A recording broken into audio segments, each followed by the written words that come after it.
Hello guys, कसे आहात? तर स्वागत आहे तुमचं आपल्या ह्या नवीन व्हिडिओमध्ये। आजचा व्हिडिओ असा आहे, तुम्ही तर समजूनच गेला असाल की आजचा व्हिडिओ हा आपला थ्रेडिंग स्पेशल व्हिडिओ आहे।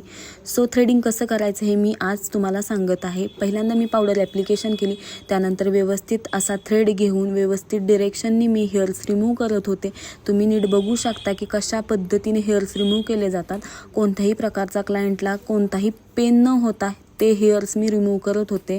त्यानंतर व्यवस्थित परफेक्ट असं मी क्लायंटला आयब्रो तिची स्ट्रेच करायला सांगितलं आणि त्यानंतर मी परफेक्ट असा शेप द्यायला सुद्धा सुरुवात केली होती। ते देखील तुम्ही बघू शकता। थ्रेड एकदम परफेक्ट पकडून व्यवस्थित डिरेक्शननी हेअर्स रिमूव्ह केले तर कोणत्याही पद्धतीचा पेन होत नाही। तुम्ही बघू शकता व्यवस्थित असा पॉइंट देऊन मी तो शेप क्रिएट करत होते। क्लायंट तो खूप हॅपी होतं। तुम्ही सुद्धा तो शेप एंडिंगला बघू शकता। देन आयब्रो परफेक्ट झाल्यानंतर तिचे वरचे एक्स्ट्राचे हेअर्स कसे रिमूव्ह करायचे हे सुद्धा मी व्हिडिओच्या माध्यमातून दाखवलं आहे। ते सुद्धा तुम्ही बघू शकता। शेप एकदम छान दिसत होता, तुम्ही तोही बघू शकता। तर तुम्हाला कसा वाटला नक्की कमेंट करून सांगा। चलो बाय बाय, थँक्यू।